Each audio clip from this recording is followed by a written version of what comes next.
it's Rana, and today is Mix It Up Monday, where we take a sketch and some mixed media and make a layout.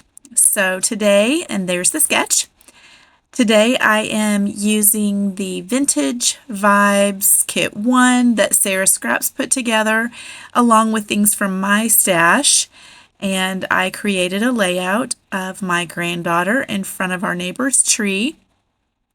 And I think that these products that were in this Vintage Vibes kit are going to be perfect for that. So I'm showing you some things from my stash and from the kit. I love that paper right there. Sara just used that paper in her third video using this kit, and I'm going to also use some of it, and I'm going to use a lot of these stickers from this photo play sticker sheet that was in the kit. There's my photo. I have these scraps left.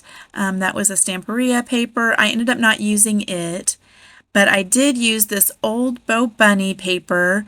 It is called Aria's Garden, and it's an old one from 2017. I added that to my kit, and I absolutely love how it matched so well with some of the other things. It's a wood grain, and it's like a perfect fall wood grain in my opinion. It had some kind of orange distressing and things to it, and I really love it. So the first thing that I did was take one of the Prima flowers, also just from my stash, and it's kind of it's a paper flower. It's kind of a, I don't know, I'm sure you've seen these before because back in the day we used a lot of these types of flowers, these paper flowers, and I'm using the paper glaze. It's a velvet paper glaze, and I'm using that to just paint right over top of the flower. It doesn't change the flower much. It doesn't change the look of the flower much, in that it just kind of melts right into that handmade paper flower. But you can see it changes the color, and you can still see some of the undertones of that light creamy flower that it worked really nicely. I'm also going to use the paper glaze to go through a stencil. And I was trying to kind of mimic the sketch, and it had these big blotches in there, and this stencil also had the same type of thing. Now you can see in that top one the biggest splotch. No matter what I did when I was applying the paste, it kind of pulled it out enough that it kind of left the center with less paste, if that makes sense. So on the second one, I just wanted to see what would happen if I just kind of added some paste over it, just with, kind of, gosh, words here. Just kind of adding a little extra with my palette knife so that it was even thicker. And it looks okay. I tried both ways. I really actually preferred the one that was kind of thin in the middle where you could see the other through it. It looked more, I don't know, natural maybe. It kind of had the same distress as the wood grain. The thicker one did end up getting covered up, and I kind of figured it would. But I wanted to see what it would look like just for next time. So the next thing I'm doing is using some of these leaves that was in the kit. Those leaves are also from Stamperia. They're called decorative chips, and I chose two, and I used some spray, some distress oxide spray, and I'll leave in the description box the name of it. I don't have it right here in front of me. It wasn't part of the kit or anything. So I'll leave that in the description box, the type of spray and everything that it was. It worked amazing over top of those decorative chips. So I will definitely be doing that again. In fact, I just ordered some more of those decorative chips from A Cherry on Top because they had Stamperia as one of the days of the 12 Days of Christmas. And if you have not check that sale out. Oh my goodness. What are you waiting for? There's been some really great sales. And I have partaken a little bit.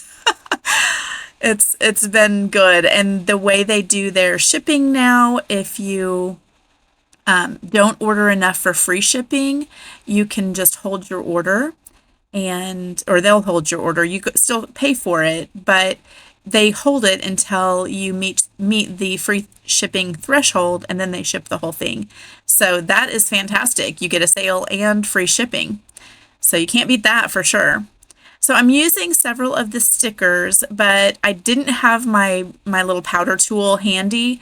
And I didn't want to go look for it actually. I was just I had a sheet of white cardstock handy, and I do this probably just as often. I kind of like these stickers are a nice cardstock sticker, but I still kind of like the extra thickness of just adding the white and then cutting around it. It's super easy. These were, a tag and things. It wasn't a hard thing to cut out, so I didn't even, stop what I was doing to go look for the powder tool because I just as soon have the paper behind it anyway.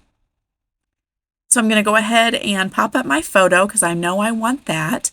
And then I'm kind of playing around with the stickers so that I can mimic what the sketch has.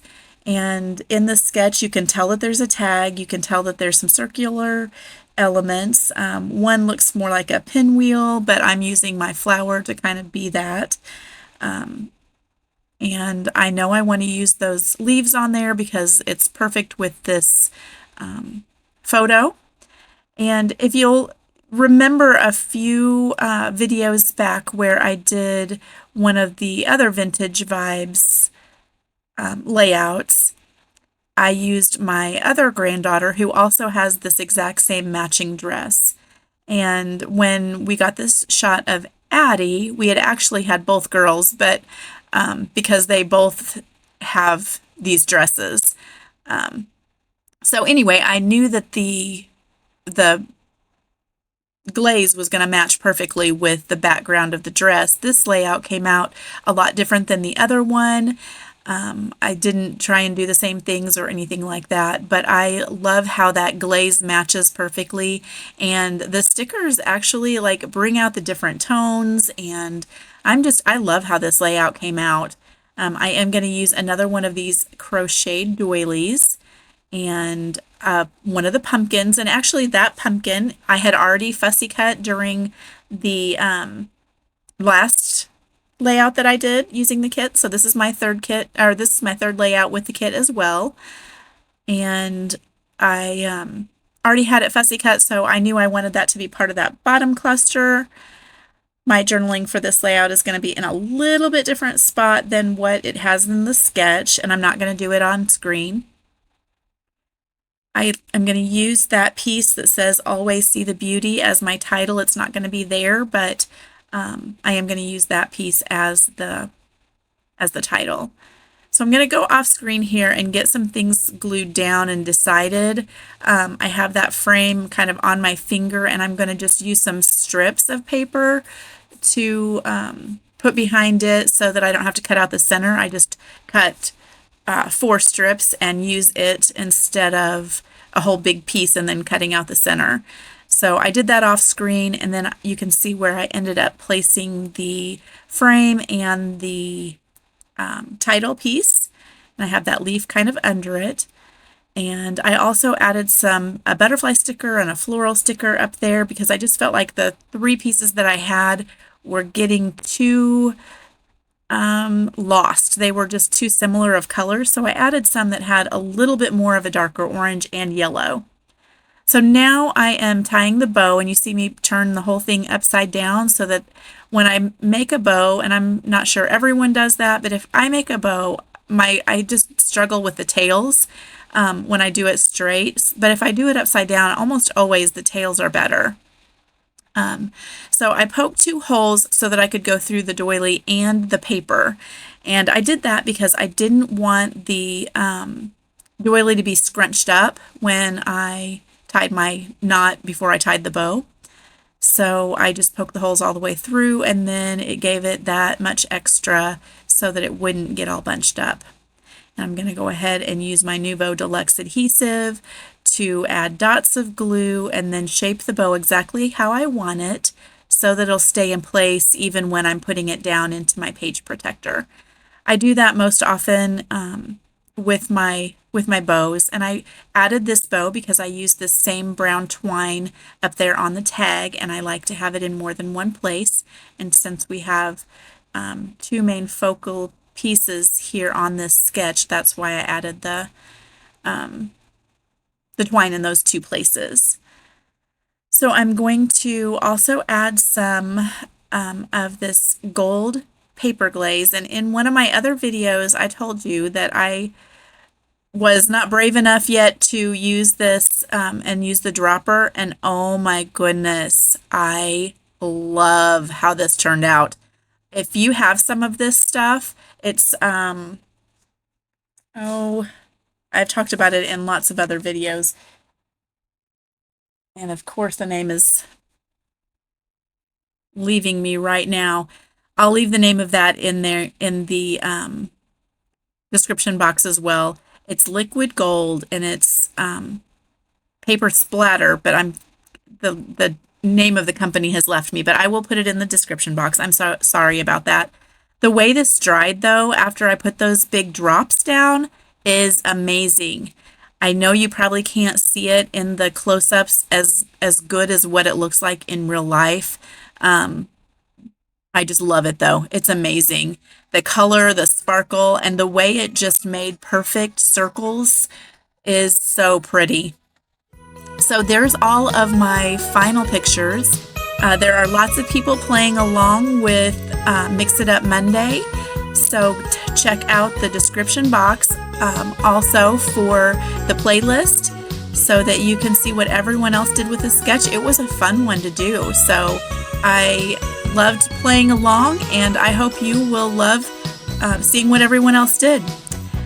Thanks for watching, and I would love for you to subscribe, leave any comments or questions that you have, and we will see you next time. Thanks a lot. Bye-bye.